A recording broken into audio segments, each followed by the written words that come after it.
Hey guys, welcome to our SoulFam Podcast, where I interview space holders from all over the world.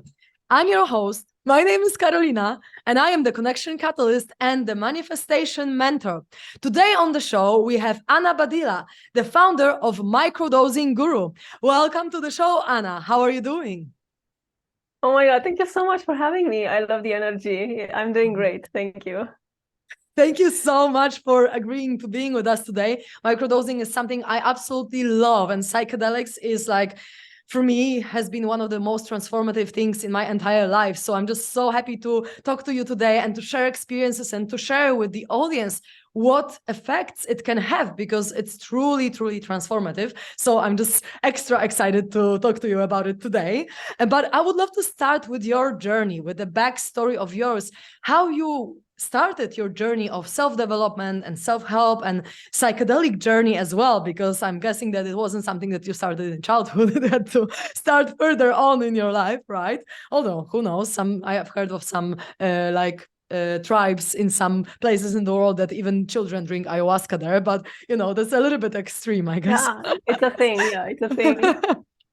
But I'm guessing you haven't started since childhood. So tell us a little bit of your backstory, like how you started being interested in psychedelics. Did you have like a big spiritual awakening at some point, or was it something that just showed up on your journey? I would be curious to know.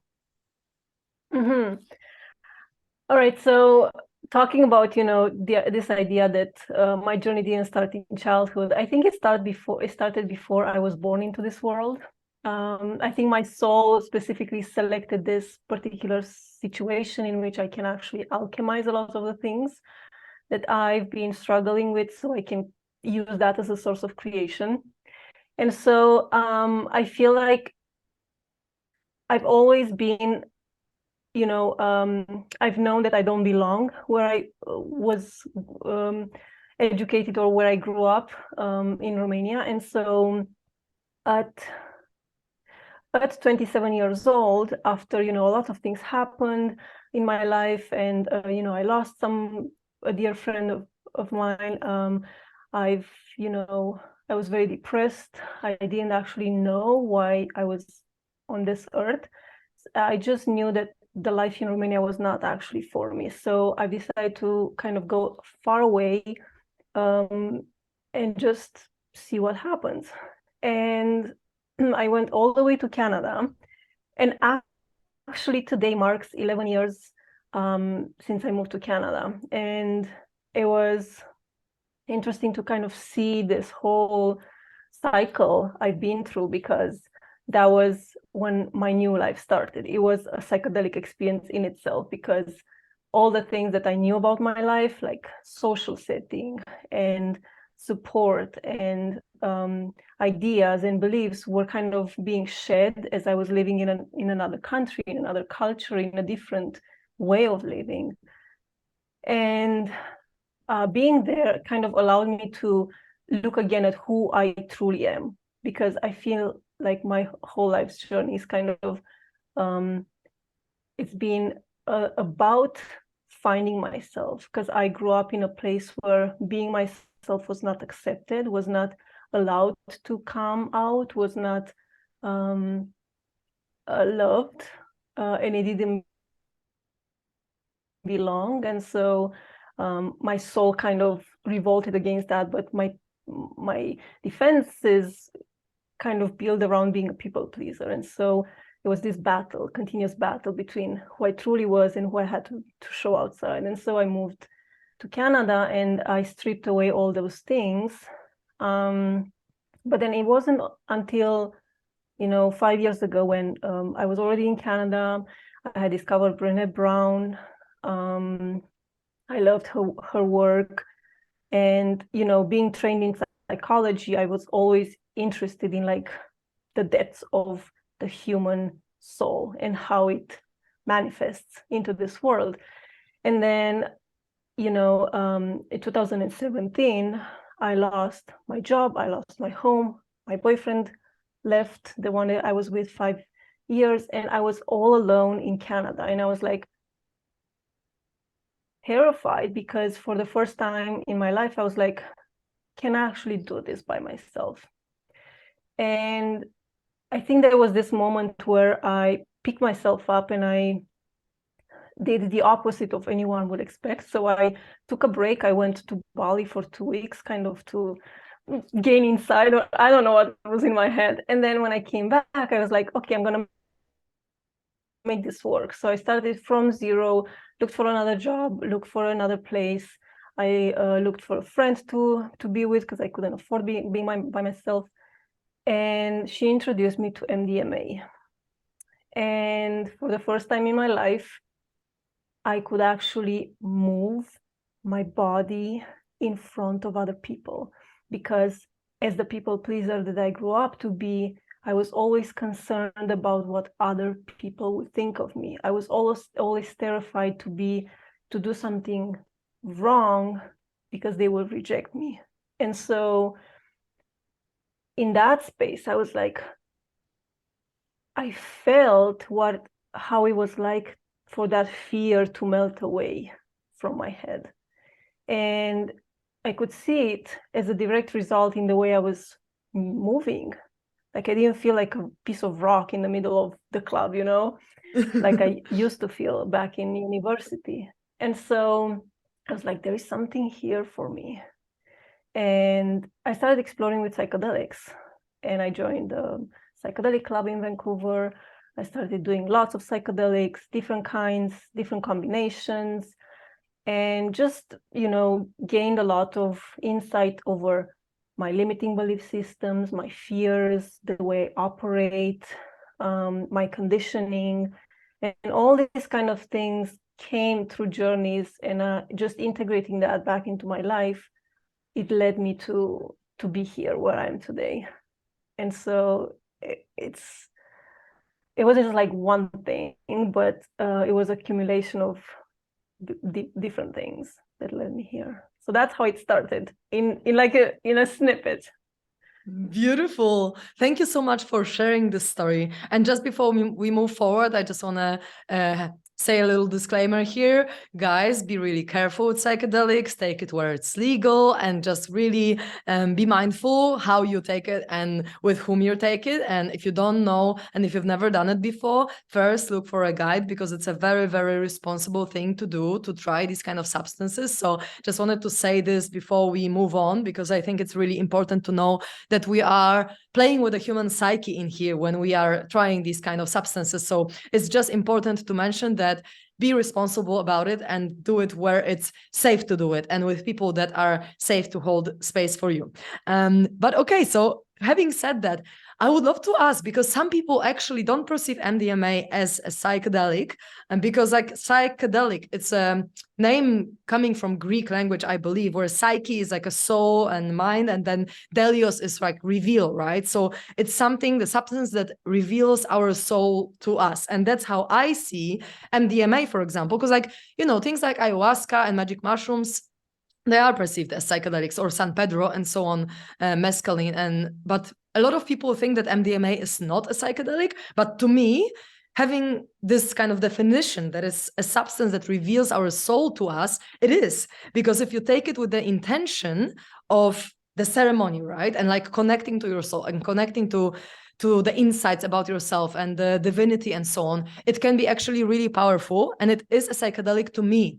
So how do you perceive it? Because I think that, like, scientifically, if you take the definition of psychedelic from the science, not from the definition that I just mentioned, it's not really perceived as psychedelic. So what would you say about that?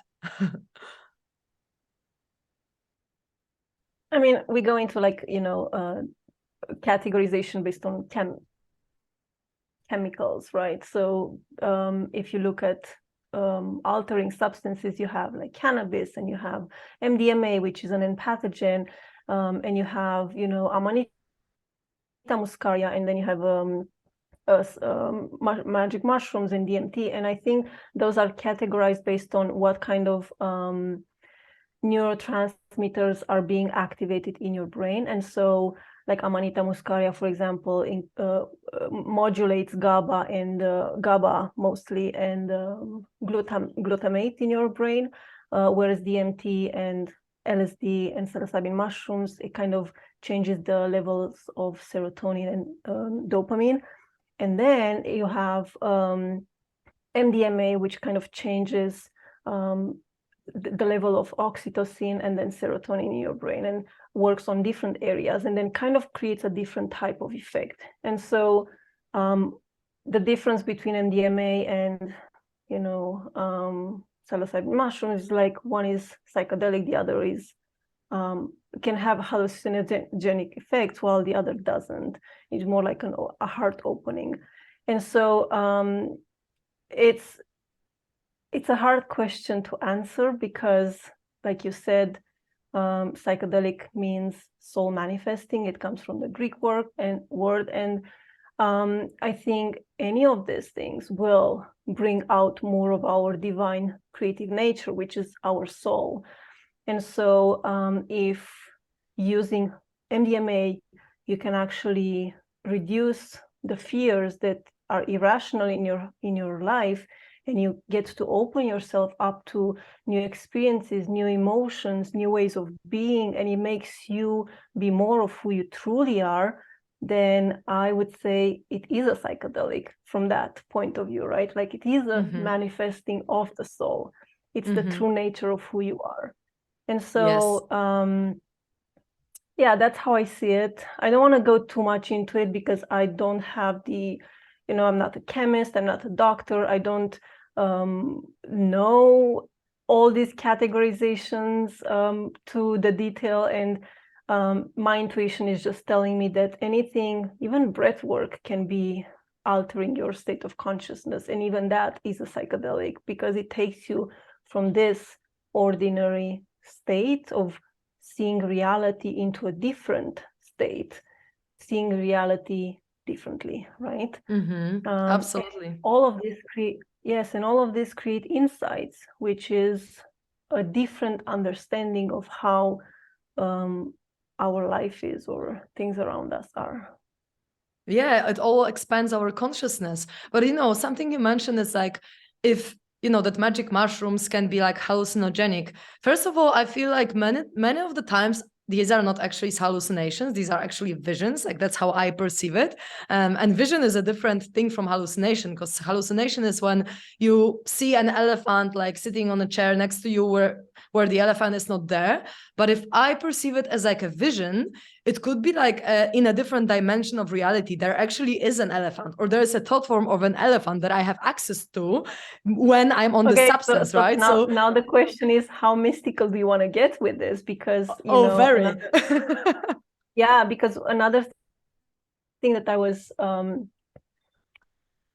contemplating over is even this idea of mental illness and mental disability. You have people, children with autism that you can actually now screen or scan their brain and see the brain waves that are happening there, the way the brain is functioning, and then comparing it to people in different altered states of consciousness. You're like, oh, it's kind of similar, and why is this happening, and why is this normal and this is not normal? And then again, you do the same with like people with schizophrenia and all these other mental illnesses. And it's like I was educated in Rudolf Steiner's paradigm. He created a whole new different educational system, and he actually talks about the fact that we, like, even children with mental disability are just have a different access to a different reality, and they like, there is a clash between this societal norm in which we are expected to behave and show up in a different way, and they cannot actually show up that way, and so we kind of disregard them, put them on the sidelines, saying that they're not productive. And yes, from a survival point of view, I think that it's not right, but I don't know, it's just such a big topic to talk about, but it is interesting to think about, because I've been in places where I think schizophrenic people go, right? Or I've been in places where I think that, people with severe disability, mental disability, go. And so I'm like, that doesn't make me crazy, Yeah, But then, absolutely. But then I think this is integration is very helpful, because you can take all those things and bring them back into your life into a way in which is not necessarily accepted or according to social standards, but it's in a way in which goes along with the standards and then also elevates the standards for creating a different world. And if you like, I feel like doing this work, this is the opportunity to go in those dimensions and come back and work alongside this reality and enhance this reality. Because if we act like total crazy people, then we are going to be set on the sidelines, right? Absolutely, I agree. Does And it for make me, sense? yeah, for me, all these like labels like autism, schizophrenia, and so on, these are just labels. And to me, these people have abilities and access to different states of consciousness that normal people, quote unquote, although I don't even know what it means normal. Like norm means, something based on the masses of people, but it's really just a standard set up by some people, and it doesn't have to be the standard that I choose to have, right? And like if people hear voices, for example, in some kind of mental disabilities, quote unquote, it could be as well just they have like higher chakras much more open, that they can hear and experience and see things that, let's say, quote unquote, normal people can't. But it doesn't mean that they are abnormal. It just means that they maybe are not as much rooted in their root chakra, and they don't really know how to navigate it. And then everyone thinks that they are crazy, but they are actually just psychic. They just have psychic abilities that are awakened, and for other people they are not. And then what is normal in here? I'm a little rebel, so I like to just break all these like norms, quote unquote, like what is normal, like, and who says what is normal, like who is the one saying, okay, this is normal and this is not. So yeah, it's a big topic that we can go into. But there's also one thing that I wanted to mention about before we go there, though, I think that because I was thinking today exactly about this topic, like what is normal and why is this normal, right? But as I said, in our evolutionary journey as humans, as a human species, I think we collectively agreed on what is normal, and we unconsciously or consciously bought into different belief systems that created this reality, created this normal, right? And it's not like someone said it, came from a need as a species for something to become normal, and then those things evolved and changed over time. And then again, this is an opportunity for us, for people like us that do this work, to recreate the collective agreements, to recreate the new normal, to break those unconscious beliefs, limiting beliefs that are woven into society, into us, and create new ones. So yeah. Yes, I agree. Not like it's something against us or someone against us. It's just like it just evolved over time because there was a need for it, and the need for humans or for any species was to survive. Yes, I agree with you. Remember. Yeah. Absolutely. I agree with you 100%. That's why we are talking on this podcast now, to actually break the limiting beliefs about something like psychedelics, because we need to talk about it for people to know that it's not something that we need to be scared of, and not something that should be actually banned from using, because it can help us a lot on our self-help journey and our spiritual evolution journey as well. But I want to come back to what you said about like MDMA versus mushrooms, because you said that MDMA is more like uplifting and just, more like feeling. But I had many different visions, and sometimes like crazy stuff on MDMA. So like people would say that it's not hallucinogenic, quote unquote, or you can have visions, where I'm like, no, you can. And it's hardcore sometimes what I've seen, like with my third eye, obviously, on the MDMA. So to me, it is highly psychedelic because What was it? Oh, many different things, depending on the experience. But I would see, okay, let me think. I would see myself changing in an alien, or I would see myself changing in the wolf, or I would see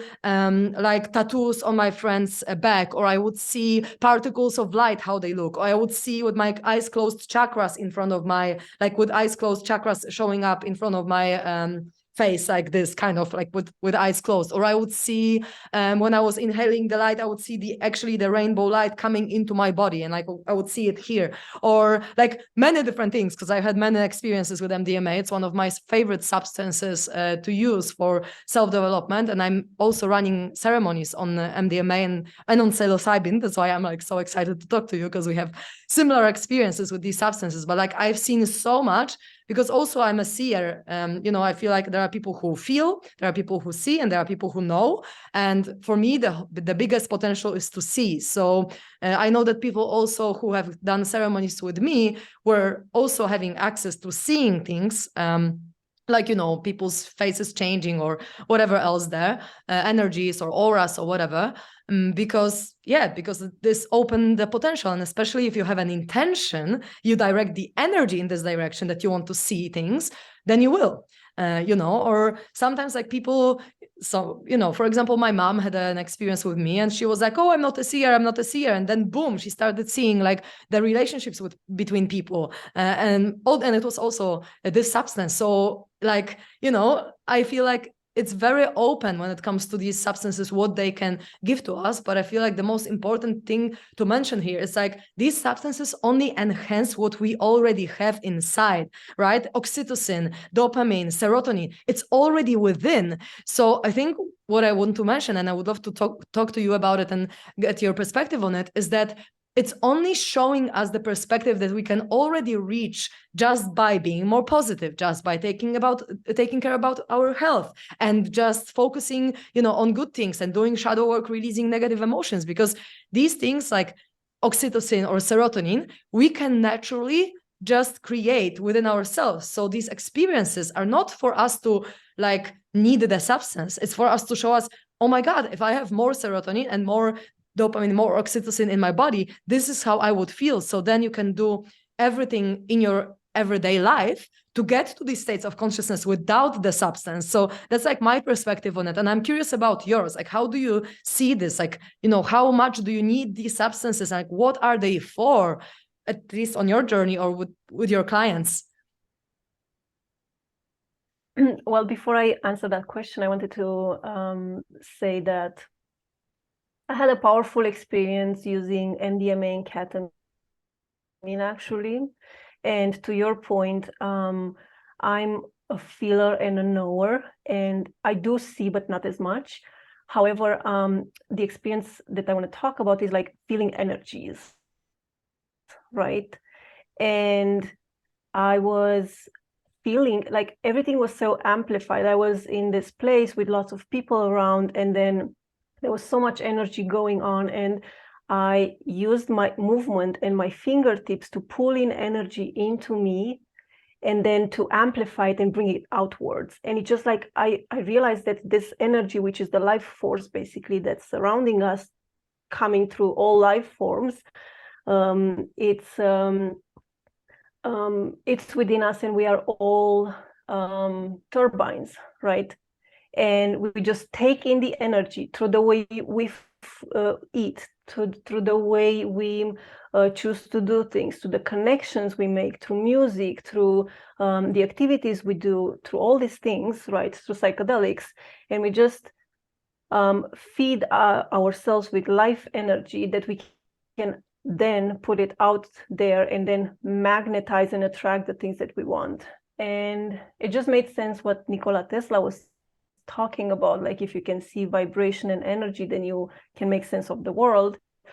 And yeah, that's like, I think in all my experiences with psychedelics, including psilocybin and MDMA, including LSD and ketamine, including ketamine and MDMA, for me it was all about feeling deeply these energies and how they move, and how we are all like balls of different energies that vibrate on different frequencies, and how they clash or how they combine or how they come together, they aggregate it or they disperse.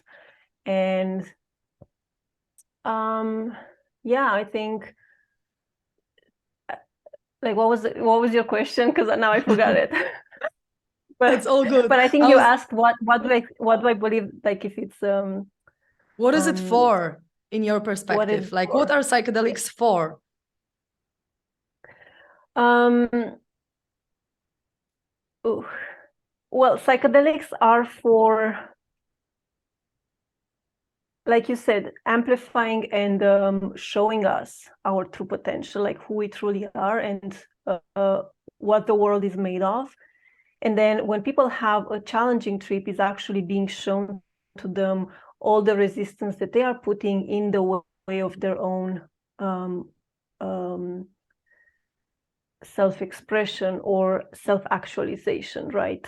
Because I think any organism in this life comes on Earth with the point of becoming the best version of itself, to self-actualize until it dies, right? And so that's why life is never stagnant. And so oftentimes we are holding on to trauma, we are holding on to stories, we are creating limiting beliefs, we are holding on to defense mechanisms that are preventing us from actually moving forward and creating more in our lives. And so psychedelics will amplify all the things that are within us, whether it's the resistance or whether it's the potential. And that's what they are for, basically, to show us. It's a mirror, and it shows us exactly how we construct the reality we live in. And if we don't like it, we can change it. But if we do like it, how can we make more of it? Yeah, absolutely. To me, I often say to people who are doing ceremonies with me that it's kind of like you are on the ground floor and then you go upstairs, you see how the first floor looks like, and you're like, oh my God, I can have this perspective. It's like, oh, it's so cool here. I can see the higher perspective on everything. And then you go back, but maybe you are one step further, one step closer to the first floor, but then you go back and you need to integrate all these perspectives that you've seen, and you already know what's the aim. Like, for example, for people who have never meditated in their life, psychedelics can show them what is the meditative state. Like, how does it feel to have no thoughts? Like, how does it feel to be connected to your soul? And then if you already know what you're aiming for, it's easier for you to then take steps towards the first floor, but without the substance. Like, that's what I usually say. Like, you don't need this. It's only the way shower. It's only a hint. It's only the indication of how you can feel, like what's your potential. And then with the everyday practices, with journaling, with meditation, with shadow work, with all these different things you can do, you can just get closer and closer to this first flow without the substances, right? So like I think that's the comparison I like using the most, which I think we both agree.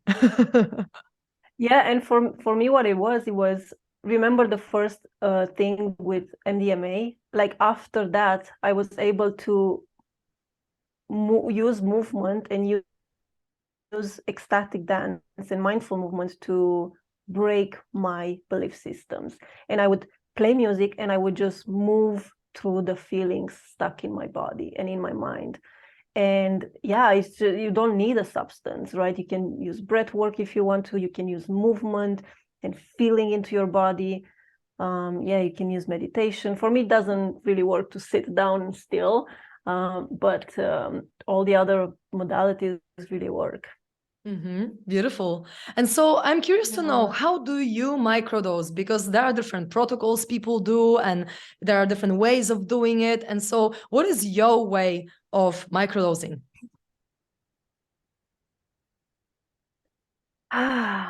Well, I don't have my way of microdosing. I'm just like, I started with this protocol that was 1 day on and 1 day off. And Paul Stamets protocol, I tried, intuitive microdosing. But one of the ways that I did when I started my journey was that, like, I read about all of it. I read about all the protocols and how to choose my dose and all that. And nothing really worked for me because I was expecting to use this formula and work for me. I was like kind of outsourcing my own agency. But then the thing is that when I realized that I had to create a relationship with microdosing, I had to pay attention to how it feels for me and start tracking my experience and collect personal data. Then I was like, oh, this is a game changer. So basically what I did was the first 30 days, I systematically tracked how it felt for me. And then I looked at the impact it had on me and extrapolated from that. And I got to see how microdosing works with me in particular. And from there, I just started doing other protocols, other substances intuitively. And now I just microdose when I know I need it, but I have so many other tools that I can use. I don't need microdosing. Mm-hmm. Yeah. And when you microdosed, it was usually psilocybin or MDMA or both? I started with mushrooms, and then eventually I started microdosing with LSD as well. Yeah. Mm-hmm. Mm-hmm. But And but so it was not in the same period. Oh, sorry, I think there is a lag. that's okay. But it was not in the same period. So how did you do it? Yes, so I started with mushrooms. I microdosed for 30 days with mushrooms, and I chose the 1 day on, 1 day off protocol for 30 days, and then systematically tracked my experience. And then I collected the data. And then the third month after starting microdosing, I switched to LSD. And again, for 1 month, I microdosed with LSD, and I again tracked my data and I collected it. And I kind of felt the difference between the two substances. And I realized that with microdosing mushrooms, I'm just more open. I'm excited to meet with people, and I like talking and I like listening. And so I would use that for social settings.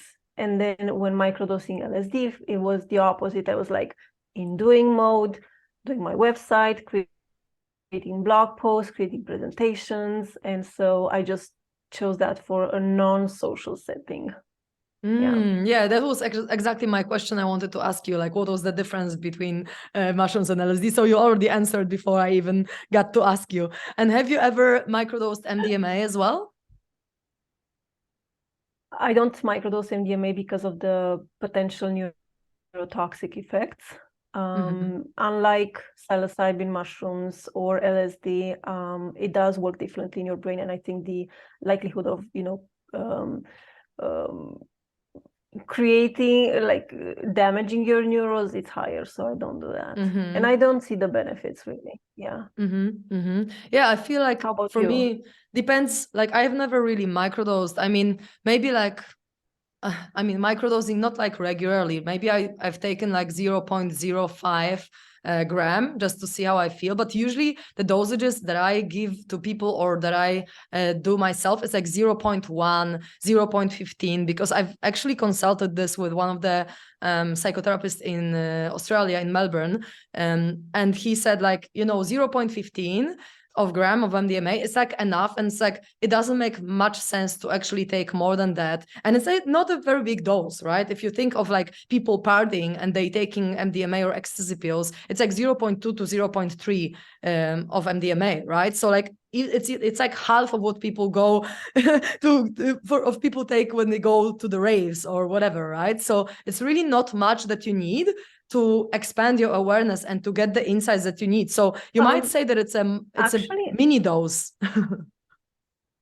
That's very interesting, because when I started taking MDMA, I've always taken around 100 milligrams, 0.1 or 120. And I've never actually took more than 180. So I would take like the 100, and then an hour or 2 hours later 60 more, but I never, and then if I take anything below 90 milligrams, I actually feel very anxious, and it doesn't make me feel comfortable at all. So my sweet spot is at 100 milligrams, and that's what I actually use for journeys with my clients. I don't use too much of a yeah. It also depends on body size, for sure, with MDMA. Yeah. Oh yeah, that's true. So But what's your it's great. protocol then? It's great to know that you don't actually need much to have the effects of this, right? Because like you don't need to actually toxify your body a lot. And I don't recommend taking it more than like once per 3 to 6 months with this dose. So like then your body has a lot of time to kind of like get your serotonin back to the normal level and like to kind of detoxify from everything. And if you have a healthy lifestyle, then your body is not actually affected by that. So yeah, what my protocol would be that we take just a little bit and then we take like a few months break at least to integrate the experience and to like learn everything that we've learned on the experience, whether it's healing with energy, whether it's meditation, whether it's just whatever we experience on the actual ceremony, then we need to integrate into our lives. Because if we have some insights on the experience and then we do nothing about it, that's not the whole point of the process, right? We need to actually like take what we have downloaded and then implement it into our life, all these insights, all these things that we discovered about ourselves. Then we need to just anchor within our reality. So I would say for any kind of experience, even with mushrooms, like I did microdose mushrooms as well. For example, I've done like 3 weeks every day, like a tiny bit of that, like 1/24 of a gram or 2/12 or 1/12, depending on the day, for 3 weeks, just so that my body kind of like gets used to this kind of different state of consciousness. And that was great. I felt a lot of like upliftment. I felt creativity. I felt flow. That was really good. But I've done a microdosing actually this month as well, a little bit. But this month was just full of shadow work. So for me, it was more amplifying my emotions. I was also in this place, in this vortex here in Spain, where all the people living in this house were just pretty much doing shadow work all the time. So it was a more of a amplifier of shadow work. But yeah, I mostly do ceremonies on like, let's say, normal dosages, although I still feel like there are small dosages, just like regular dosages. But yeah, I also feel like not everyone needs it and not everyone is ready for it. And also I always take it in like very secluded settings, never on the party, never in like around a lot of people. If I do it with people, when I guide it, I do it one-on-one, because to me, like, I want to be fully present for this person when they are going through something. And so only one-on-one. If I had like one helper, then I could do maybe 2 people. But I really believe that sometimes we go into places that we need like a massive space holding. So I don't really resonate with like some people do, some shamans do like 10 people or like 80 people on the ceremony. I'm not really a big fan of these kind of ceremonies, because I just feel like sometimes we need support and we need presence. And although I want to trust the divine flow and that everything is going to be fine and the substances will guide us where we need to go, I am personally not really a big fan of doing this. So it's always secluded, always at home, where we create space, we smudge the whole place, we put some music on, we just really create settings to be safe, and to, even if some shadows come up, then we're just like grounded and okay, and I'm fully there for someone. And I never take anything when I'm guiding these journeys for someone, because I want to be fully grounded and there for people. So yeah, that's pretty much how I do it. And yeah, I'm curious to know, like, do you resonate with what I'm saying, like that you need it rarely and you don't actually really need to do this very often? Yeah, no, I think there are periods, like there was when I started, there were periods of exploration just to see what's the potential with psychedelics, and so I was doing it a lot more often. But lately, I think I've had probably, I don't know, 3 maybe ceremonies a year, or even less than that, because nowadays, for some reason, it feels like I have access to those insights and those worlds a lot easier, and I don't actually need it. And so yeah, like every day there is something that comes into my awareness that I need to integrate. And so if I would, do even more psychedelics, then it would just kind of take me out of this reality. And I really want to stay grounded, and I want to integrate and make sure that, as I said, I'm contributing to this reality in which I'm like helping raise the vibrational level and break some of the collective conscious. And I can't do that if I'm like always out there, right? So yeah, I just very intuitive. I did have a journey last week with MDMA and ketamine, and that was exactly what I needed for this moment in time. But before that, I haven't had one in like a few months. So yeah. Yeah, that's exactly the same for me. I don't even remember when it was the last time, because yeah, it's not needed anymore as much. So now it's only about guiding it for someone else who hasn't experienced it. And so I would have one last little question to you. If people would like to see your content and see what you're up to and follow you more, what is the best way to find you, and what kind of services do you offer currently? Yeah, I mean, I'm on Instagram at Microdosing Guru. And on my website with the same URL, but I do have an online course, and this is for mastering your mindset as well as mastering microdosing. And I wanted to offer something different that what's out there, because microdosing is great, but first of all, you have to apply it to your own situation within a certain set and setting with a certain intention. And so with this program, you're actually learning how to microdose for what you actually need. So it takes you through learning about microdosing and then focusing your attention in one area you want to work on, and kind of breaking the belief systems and the habits and the things that keep you in this reality that you don't want to be part of. And so it's using microdosing to break those and kind of come back to self and create from there.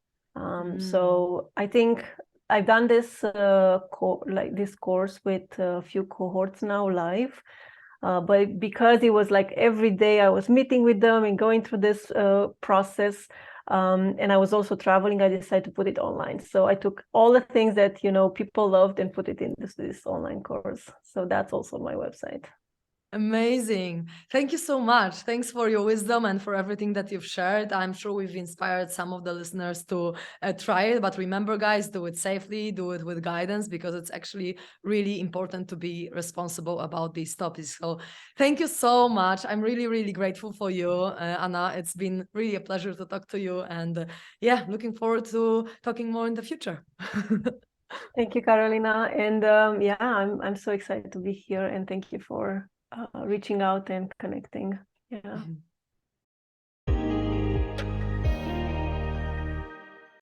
Thank you, my beautiful people, for listening to us, being with us, or watching us.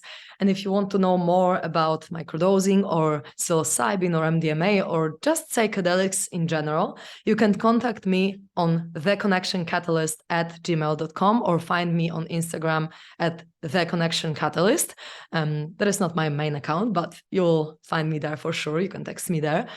Or if you need an emotional release session, or you feel like you struggle with some limiting beliefs, also shoot me a message and I'm sure I can help you with that. I'm sending you massive love and gratitude for listening to this podcast. It really keeps my heart open and gets me going that you're here with us. So thank you so, so much. Have a wonderful day.